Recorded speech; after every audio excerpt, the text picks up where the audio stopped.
In the 60s, we believed that we could change the world, but that in order to change the world, you have to try. You have to be willing to put yourself on the line and go out and work for change. We did, and I think we did change the world. Not all for the better, necessarily, but it's a different world because of our activism. That was not what made me decide to run for the House of Delegates. You know, I'm basically a shy person, and the idea that I would put myself forward like that was totally something that was foreign to me. But there were a couple of things that kind of came together in my life that caused me to think this was something I could do, and I want to share those with you.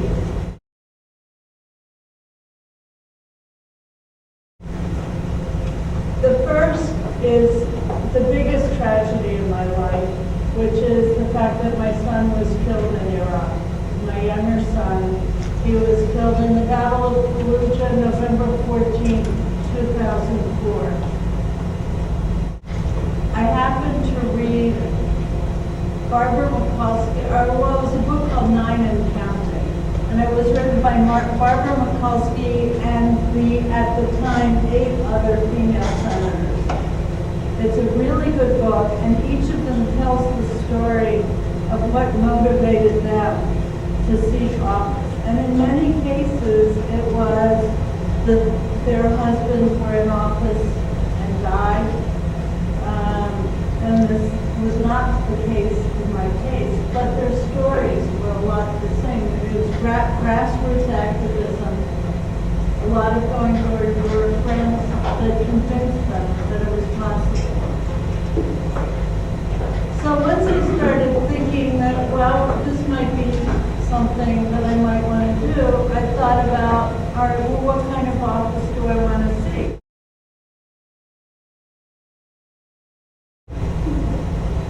And you'd think that because anti-war sentiment was certainly something that motivated me, that, well, who makes war? It's the federal government. But I wouldn't presume to think that I could be elected to a federal office out of nowhere. And then I started thinking about the state and the state legislature. And they deal with health care, they deal with the environment, they deal with so many issues, including veterans, that were important to me, and so I decided that what I wanted to do was run on the state level. I needed to do my homework. I needed to go and check out the statistics from the last gubernatorial election to find out how the district voted. And those numbers are available at the County Board of Elections. And so I did that. I went to the County Board of Elections. I got the statistics from the 2002 election, which had been the last gubernatorial election. And then I looked at the data, made an Excel spreadsheet, and calculated how many people voted, how many Democrats voted, what precincts voted how. You know, what the turnout was, what the results were, and I found that it would be possible for a Democrat to win. So then I thought about, all right, do I know anybody who's been elected to state office?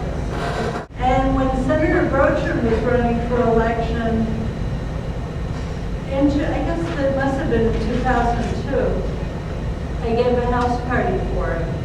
So I knew him.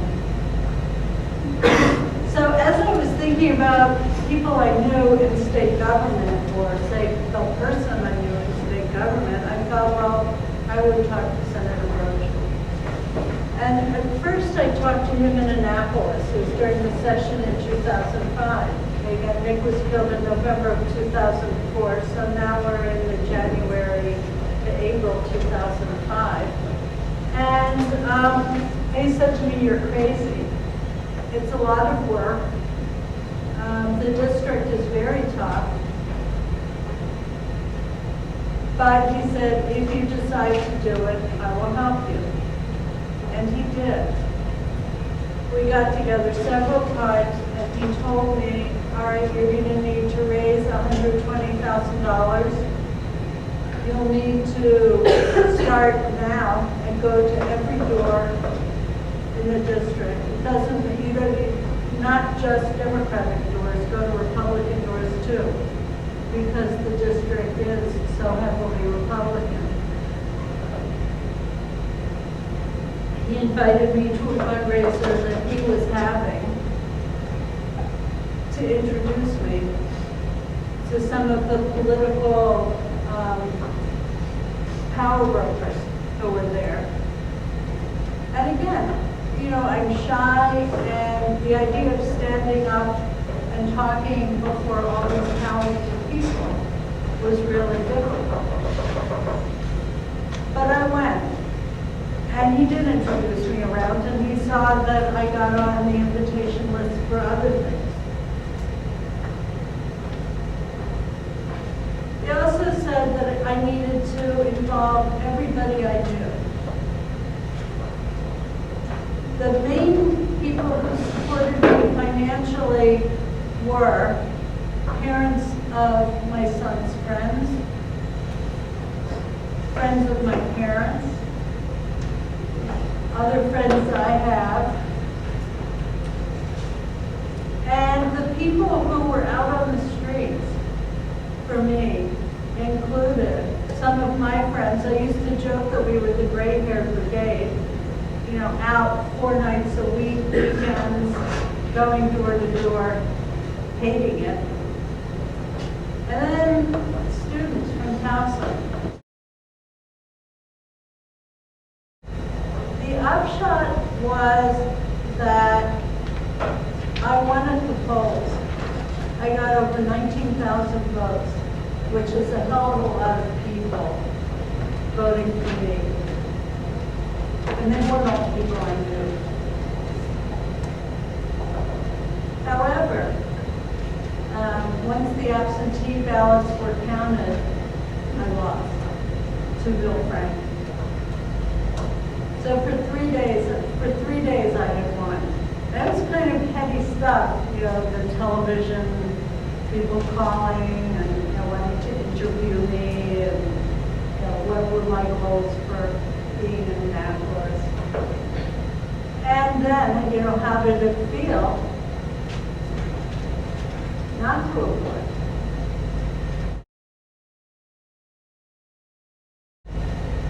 And I have to tell you, I'm not going to repeat the experience again. It is a lot of work. I'm in a different place in my life. I realize now, especially after the special session that we had last November, that I would not have been able to, they may have allowed me to take the time to go to Annapolis, but I would not have been able to do my job well